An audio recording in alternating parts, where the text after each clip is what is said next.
E o título da minha mensagem hoje é Um Plano para 2022. A gente sempre inicia o ano pensando o que eu posso fazer esse ano, né, para melhorar, qual vai ser o meu objetivo desse ano. Tem muita gente que até escreve, eu anoto, eu quero alcançar isso, quero perder tantas libras, né? Vou na academia, o Berto já está com um plano para começar a academia amanhã. Ele falou que vai ser um pastor maromba. E eu acho ótimo. Vou ter que acompanhar, né, gente? Não posso ficar para trás. Vou puxar mais para frente aqui um pouquinho. Mas, no capítulo 1 e 2 de Gênesis, Deus teve uma grande ideia. Ele começou a planejar a criação do mundo e tudo que nele há. E ele fez uma coisa de cada vez. No primeiro dia, Deus criou os céus, criou a terra, ele separou as águas. E no segundo dia, Deus começou a fazer a vegetação, as plantas, as árvores e assim por diante. Mas no início do capítulo 2 de Gênesis, só dando uma passagem breve para você entender onde eu quero chegar com você, nós não vamos pregar em Gênesis. No capítulo 2 de Gênesis, Deus concluiu os céus e a terra e tudo que nele há. Então, no sétimo dia, a palavra do Senhor diz que ele descansou. Deus, o Criador, descansou. Então, no nosso planejamento, tem que ter descanso também. É muito importante, eu diria que é mais importante do que todas as outras coisas. Verdade? Você precisa descansar para você poder, clarear a mente, o Senhor poder falar com você e você poder ter forças para continuar. Olha para você ver, Gênesis capítulo 2, 1 e 3 apenas que eu vou ler com você, para você ver, para você entender. Assim foram concluídos os céus e a terra e tudo que neles há. No sétimo dia, Deus já havia concluído a obra que realizara. E nesse dia descansou. Olha aí. Abençoou Deus o sétimo dia e o santificou, porque nele descansou de toda a obra que realizara na criação. Então, é importante tirar um descanso? Então, quando você vê, gente, o pastor e a família dele viajando, curtindo umas férias na Flórida, não fica chateado, tá? A gente precisa descansar. E eu aconselho que você faça o mesmo. Comece esse ano fazendo um planejamento para você ter tempo com a sua família. Amém? Porque se a sua casa não estiver bem, você não vai estar bem no seu trabalho, você não vai estar bem com você mesmo, lugar nenhum vai estar legal. Porque família é projeto de Deus, então é prioridade. Amém? Então priorize esse dia de descanso para você e para a sua família. Por quê? Às vezes a gente quer descansar. Você chega do trabalho, você está cansado, você deita no sofá, você quer descansar. Mas isso não traz nenhum proveito para a sua família. Você sabe por quê? Porque até para dar atenção à família, passar tempo, é desgastante. Gasta tempo, dá atenção para os seus filhos. O da Lara ainda está pequenininho, né? Mas quando chega o papai chegar do trabalho, eles querem brincar. Dá trabalho, não é? Para eles é um descanso, porque é o melhor momento do dia, passar o tempo com o papai e com a mamãe, com a família. Nem que seja, gente, uma pipoca e um filme. Mas, na verdade, para nós, é um momento que dá um desgaste, que dá um cansaço. Então, a gente precisa tirar esse tempinho para descansar também, só o casal. Já falei, Lara, deixa o bebezinho lá em casa, você vai precisar, vai passear. Falei para a Carol também, né, William? Deixa esses meninos lá em casa, vai namorar. Vai tirar um descanso para vocês. Eu estou aqui para ajudar vocês a ter uma qualidade de vida. Isso faz parte. Amém? Gente, eu queria uma água. Porque eu estou com sede. Estava secando a minha garganta. Eu tomei café antes de vir para cá. Não era para eu ter feito isso. Mas agora, depois que Deus descansou, Deus agora viu a necessidade de ter alguém para cuidar, cultivar e desfrutar de tudo que ele havia criado. E aí Deus começa a planejar o homem. Ele planeja o homem para ser o mordomo de toda a sua criação. E depois ele faz a mulher para auxiliar ele. Que responsabilidade. E o homem então depois que ele está ali naquele paraíso maravilhoso, ele é deixado levar pelos prazeres da carne, ele peca contra Deus e é expulso da presença de Deus, expulso do paraíso. Mas Deus não deixou de sonhar. Tudo parecia acabado, acabou a intimidade do homem com Deus, o homem não poderia mais estar na presença de Deus. Mas Deus fez novos planos. João 3,16. Porque Deus amou o mundo de tal maneira que deu seu Filho unigênito para todo aquele que nele crê não pereça, mas tenha a vida eterna. Então, nós não podemos planejar com o pensamento de que tudo vai sair exatamente como nós planejamos. Mas isso também não pode ser um motivo para a gente deixar de planejar. Porque quando nós deixamos de nos organizar, de planejar, nós podemos perder muitas oportunidades que irá aparecer. Talvez você não vai conseguir desfrutar de muitas oportunidades da vida, porque por falta de preparo. Amém? Então, nós devemos fazer planos? Sim, nós devemos, Marcos, fazer planos. Por quê? Devemos fazer planos porque somos fruto de um plano perfeito de Deus. Glória a Deus por isso. E o primeiro ponto que eu quero mostrar com vocês nessa mensagem, um plano para 2022 é: faça planos e coloque diante do Senhor. Faça os planos com a sua esposa, senta em casa com a sua família. O que nós vamos fazer esse ano? Qual vai ser a nossa meta financeira para esse ano?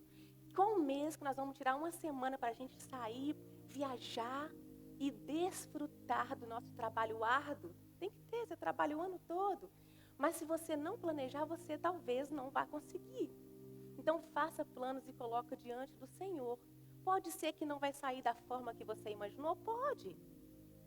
Mas se você planejou, você tem 90% de chance de aproveitar, de desfrutar, de dar certo.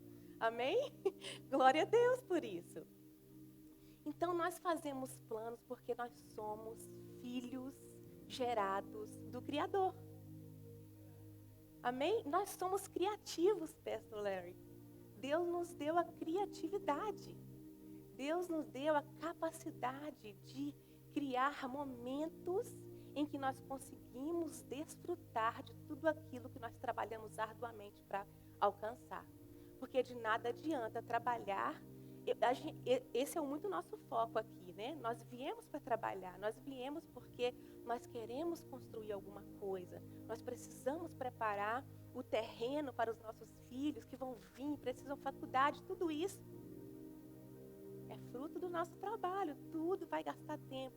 Mas nós precisamos também ter tempo para desfrutar, senão você vai acabar se desgastando, amém? E olha, alguém talvez ouviu aquele versículo lá em Jeremias 29:11. Quem sabe que está lá? Eu até trouxe Bíblia hoje, Michele. Olha, novinha. Glória a Deus. É porque eu sempre só com o meu iPad, Pastor Larry. Hoje eu trouxe aqui a espada. Hoje eu estou armada, eu estou preparada para a luta hoje, para a guerra. E Jeremias 29:11, né? Talvez alguém achou muito bonito, Pastor, ouviu uma profecia, né? Alguma igreja, algum pastor ministrando.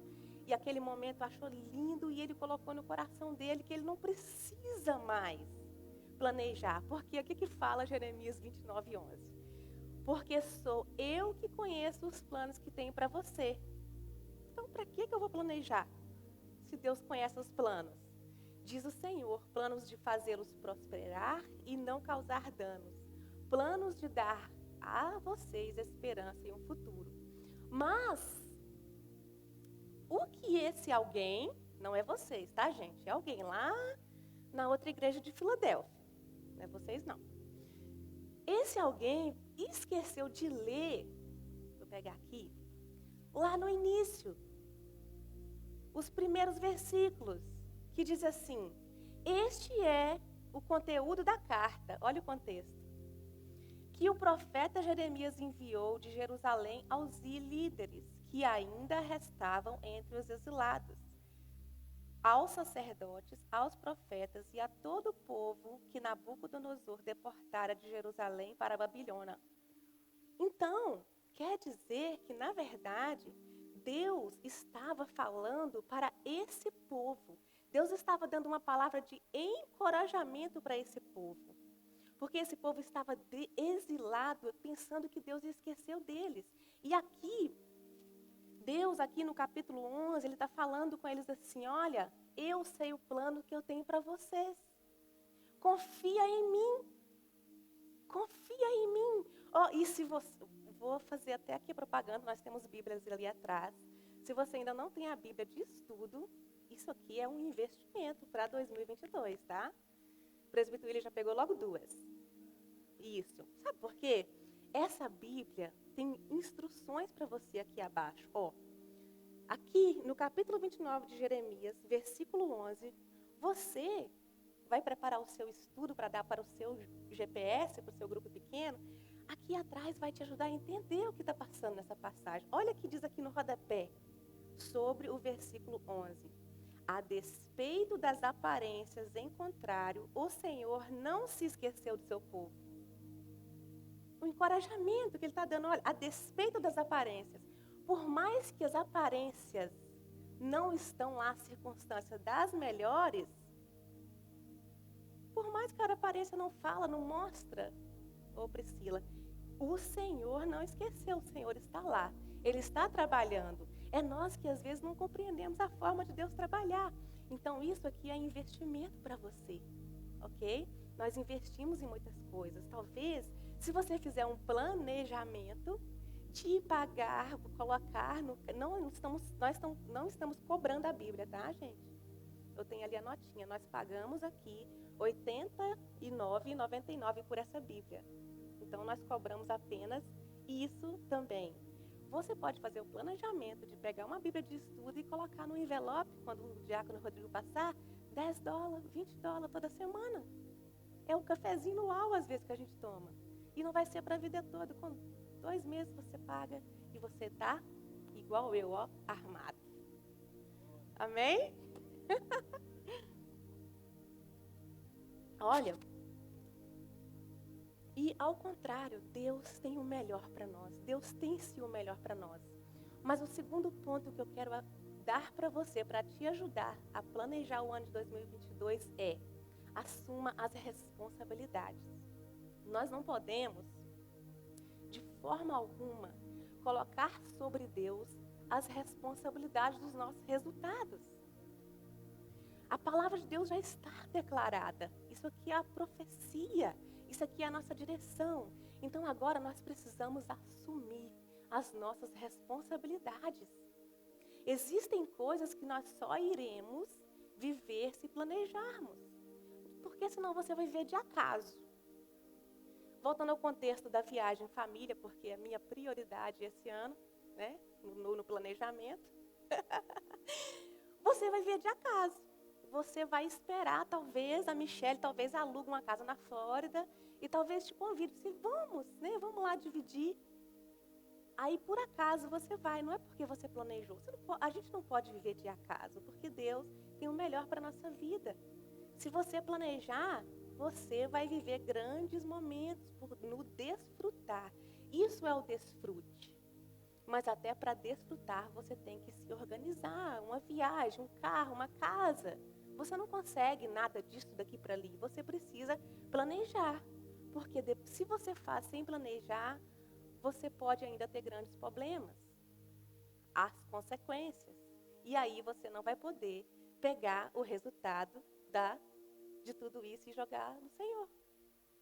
Não é culpa dele, é culpa nossa que não planejamos. Amém? Provérbios 4, 26. Veja bem por onde anda. Por onde eu vou passar. E os seus passos serão seguros. Amém? Então tenha um plano, ou talvez tenha um segundo plano também. Amém? Por que eu tenho esse quadro aqui bonitinho, gente? Sabe por quê? Porque eu tento sempre trazer algo para vocês não esquecerem da ministração depois. Apesar que essa palavra é uma palavra muito prática, ela é uma direção para a sua vida, para a sua família, para o seu futuro, para o melhor daquilo que Deus tem para fazer na sua vida. Porque se você não tiver planejamento, você não vai conseguir vir ao domingo nem servir o Senhor. Amém? E vamos ver então, Érica, como que seria, né? O meu terceiro ponto que eu tenho para vocês é: defina as suas prioridades. Você lembra dos primeiros? Faça planos e coloque diante do Senhor. Assuma as suas responsabilidades e defina suas prioridades. Eu quero tirar um tempinho com vocês aqui, nessa parte. Por quê? Então, quais seriam as prioridades? Deus, o plano de Deus. Né? Vamos colocar aqui plano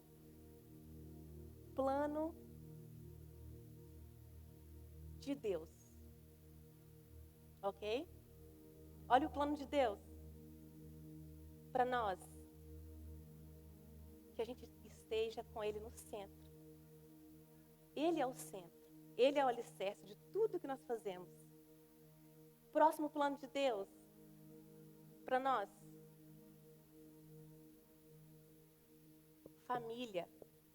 Oxe, mas não é a igreja, não? Ué, mas eu achei que era Deus, a igreja, a família, depois... Não. Sua família vem em primeiro lugar. Sim, né? Se fosse colocar numa sequência, seria Deus, família. E depois...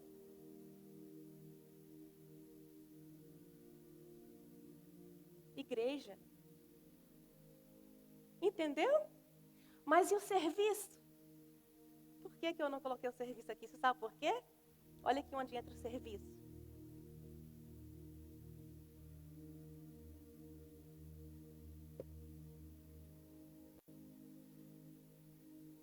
O nosso trabalho não pode ser a prioridade. O nosso trabalho não pode competir de forma alguma com esses dois aqui, ó. O nosso trabalho não pode competir com eles. O nosso trabalho está ali. O nosso trabalho, o objetivo do nosso trabalho é sustento, desfrute, sustentar a nossa família. É aqui que entra o trabalho, não é para isso que a gente trabalha, para a gente dar uma vida melhor para a nossa família, para a gente ter uma segurança no banco. Se vir outra pandemia, você tem lá um dinheirinho para você estar pagando o aluguel e não passar dificuldade. Tem pior coisa do que ver a nossa família passar falta de não poder dar? Então o trabalho, ele deve ser para o nosso sustento e não o objetivo da nossa vida. Porque a partir do momento que o trabalho for o seu objetivo de vida, todos esses estão destruídos. O seu trabalho tem que ser para sustentar isso daqui, ó. Não para destruir, não para tomar o lugar disso aqui. Nós estamos invertendo os valores, igreja. Olha o que diz 1 Timóteo 3,5. Pois se alguém não sabe governar sua própria casa, como poderá cuidar da igreja de Deus? Aí entra a igreja.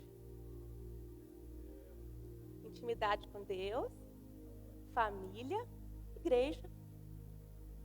Porque se você não está dando conta nem da sua família, como você vai vir servir o Senhor? Você não vai dar conta. Você vai chegar aqui destruído, desanimado, você não vai ter muito prazer em fazer. E a gente precisa ter prazer em fazer a obra do Senhor aqui nessa casa de oração. Amém? Agora, vamos colocar aqui no cantinho.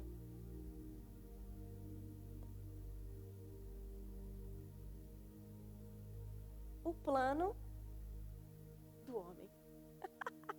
Eu acho engraçado, gente. Ai, nós somos muito engraçados. Deus tem muita paciência com nós. Deus é bom. A misericórdia dele dura para sempre. Olha o homem aqui. Era para ser assim, ó. Centro. Deus. e as demais coisas lhes serão acrescentadas. Aí o que a gente faz? Eu. Aí o que vem? Cegueira é com C ou com S?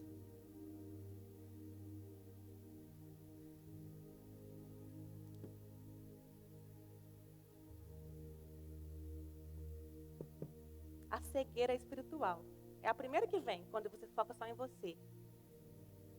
Avareza. Essa é boa, né? Avareza. Avareza. O que mais?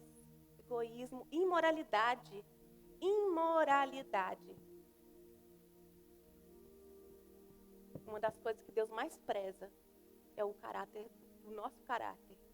Porque é o nosso caráter que reflete quem Ele é. É o que nós fazemos, o que nós vivemos diariamente. E quando nós focamos só em nós acabamos perdendo tudo isso. Sabe o que a gente perde? A falta de amor do mundo não é culpa só do diabo. É culpa também de nós, que nos afastamos de Deus. Nos afastamos da presença de Deus e nós nos tornamos insensível. Nos tornamos insensíveis. Aí sabe o que acontece com a sua família?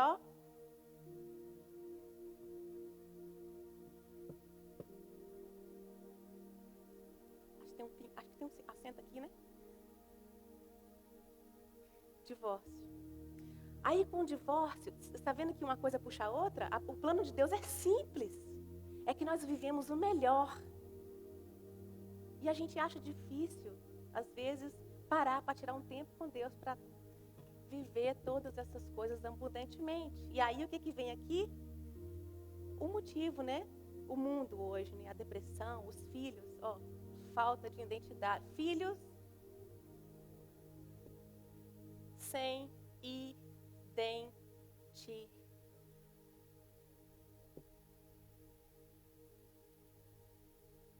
Vou parar.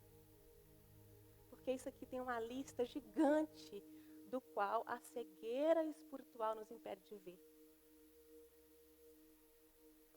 Amém? Porque todos nós vamos prestar conta diante de tudo aquilo que o Senhor tem confiado nas nossas mãos. Deus tem confiado tanta coisa nas nossas mãos. Deus tem confiado essa igreja. Deus tem confiado a nossa família. Deus tem confiado o nosso trabalho. Deus tem confiado o nosso corpo físico. Deus tem confiado a nossa saúde, o nosso carro. Tudo isso é coisas que Deus tem confiado. Olha o que diz a parábola dos talentos. Aleluias. Aleluias. Eu creio que Deus está fazendo grande coisa aqui no coração das pessoas, no nosso coração, porque Ele começa na minha vida, amém? E eu sinto a minha carne tremer por dentro, porque eu sei que Ele está agindo, o Espírito Santo, Ele está agindo. A parábola dos talentos diz assim, Mateus 25, 14 a 30. Vou tentar não ler tudo, vai ser muito. E eu quero finalizar, eu tenho pouco tempo hoje, né?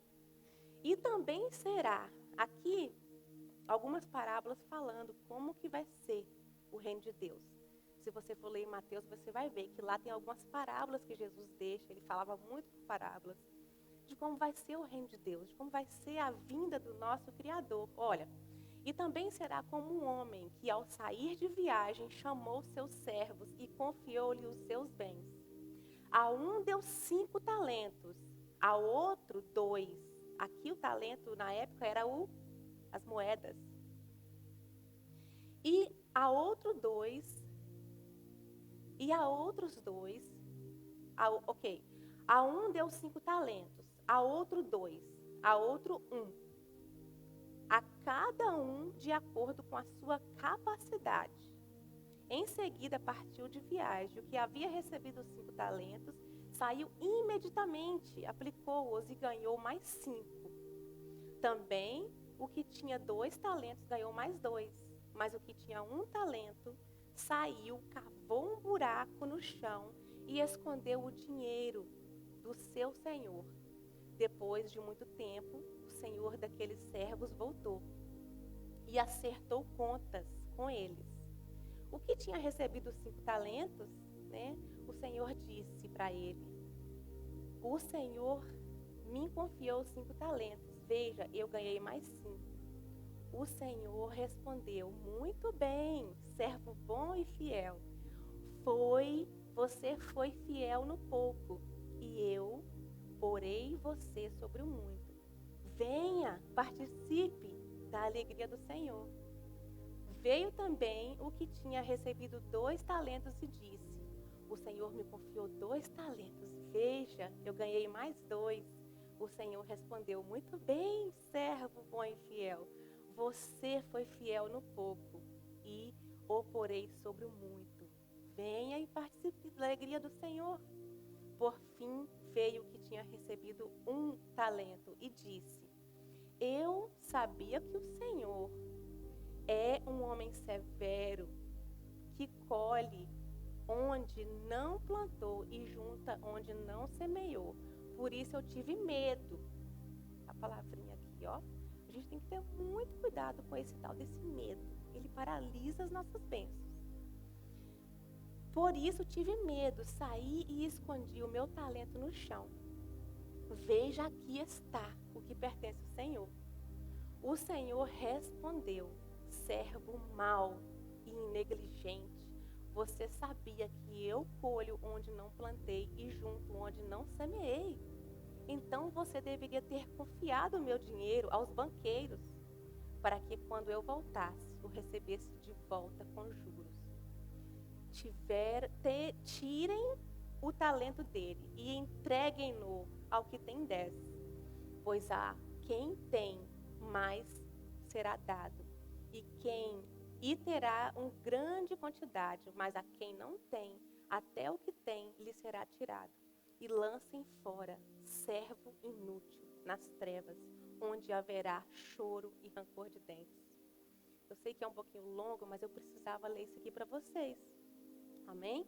E o importante aqui nessa passagem não é quantos servos ganhou. O problema não é quanto a gente tem para oferecer, o que a gente tem para fazer. É o que você deixa de fazer. É o que você deixou de fazer. Porque você talvez não consegue tirar 30 minutos ainda com o Senhor. É que ainda não consigo, não sei nem o que falar. Mas comece com 10. Érica, eu ainda não consigo ofertar tanto na igreja. Eu fico, às vezes, constrangido no momento da oferta, porque eu não tenho o que ofertar. Como o Rodrigo disse hoje, oferte o seu sacrifício vivo. Ofertar aqui na casa do Senhor com o seu trabalho, com alguma coisa que você faz, becando o chão, é um sacrifício, é oferta ao Senhor. Então, talvez agora você não pode fazer muito, mas procure algo para você fazer e você poder retribuir aquilo que o Senhor tem feito para você. Para cuidar daquilo que Deus tem confiado nas suas mãos. Talvez você ainda não tenha condições de sair de férias pela Flórida, mas você tem condições, sim, de pegar aqui no restaurante do lado, de ir no museu com a sua família, ir no cinema. Por quê? Porque a sua família, Deus confiou nas suas mãos. Então, se você casou com uma mulher feliz, quando o Senhor voltar, ela tem que estar mais feliz. Porque você não casa para ser feliz, você casa para fazer a pessoa feliz. Se você casou para ser feliz, você já começou errado. Amém? E eu quero terminar essa palavra. Mas eu quero que você entenda que a vida terrena é uma fase onde temos a oportunidade de fazer bom uso de tudo aquilo que Deus tem nos dado, inclusive o nosso tempo, que é pequeno demais diante da eternidade. Não é nem comparado diante daquilo que nós vamos viver. Então Deus está nos dando todos os dias uma oportunidade. E o que nós precisamos então para poder colocar tudo isso aqui em prática? Porque parece ser uma mensagem muito prática, muito fácil, apenas 3 pontos, mas colocar isso aqui em prática não é fácil. Eu falo de experiência própria. Eu e meu esposo, eu falo de experiência própria. Mas o que nós mais precisamos buscar nessa noite é sabedoria. Porque gerenciar o nosso tempo é essencial para a gente poder alcançar sabedoria, sabia? Gerenciar o nosso tempo, olhar para o nosso tempo, sentar e planejar e ver o que você vai fazer no dia seguinte é essencial para alcançar sabedoria. Salmos 90, 12. Ensina-nos a contar os nossos dias para que o nosso coração alcance sabedoria. É a palavra de Deus. Viva dessa palavra. O plano já está feito. Então é muito importante que você pare. É muito importante que você leve essa mensagem para casa e você pare para você fazer um plano. Faça plano sim. Mesmo que ele não saia da forma que você imaginou. Faça, coloque ele diante do Senhor, porque assim você vai estar com mais possibilidades de alcançar. E se Deus voltar hoje, o que você tem para oferecer? Se Deus tivesse voltado na quinta para sexta, sexta para sábado? Sexta para sábado, no dia 31 de dezembro. O que você teria para colocar diante do Senhor? Como que está a sua família? Como que está o seu coração? Como que está a sua casa? Como que está a sua atitude no seu trabalho? No trânsito? Porque tudo é tempo que o Senhor tem te dado. Tudo é oportunidade que Deus tem te dado. O que você tem para oferecer diante do Senhor, se Ele voltasse agora? Quantos minutos na presença dEle nós teríamos? Quantos momentos alegres, desfrutados com a nossa família nós teríamos para colocar diante dEle? Quantos filhos na presença do Senhor nós teríamos? O seu esforço, o nosso esforço. Quanto de esforço, qual a porcentagem do esforço você teria para entregar? Olha, Deus, isso aqui eu fiz para o Senhor esse ano na sua casa. Não foi muito, eu trabalhei muito, não consegui, não tive força, mas isso aqui eu fiz, porque não é a quantidade, é a intenção. Os seus dons, como que estão os seus dons? Ele enterrou, guardou, para quando Jesus voltar, está guardadinho? Ou você está usando eles para poder abranger mais ainda o reino de Deus, abençoar mais o reino de Deus, alcançar pessoas? Porque estar aqui no altar, cantar, tocar, não é só isso que é talento. O seu abraço é um dom incrível que Deus te deu. Se você souber usar ele, ele vai transformar a vida das pessoas ao seu redor. As palavras que saem da sua boca, foi Deus que te deu. Se você souber usar elas com palavras, com sabedoria, você vai abençoar a vida das pessoas. Amém? Onde você gastou a sua saúde, a sua energia desse ano? Você tem aí isso, alguma coisa para apresentar ao Senhor? Os nossos planos devem ter como objetivo agradar a Deus de toda forma. Que em tudo que fizermos, em tudo que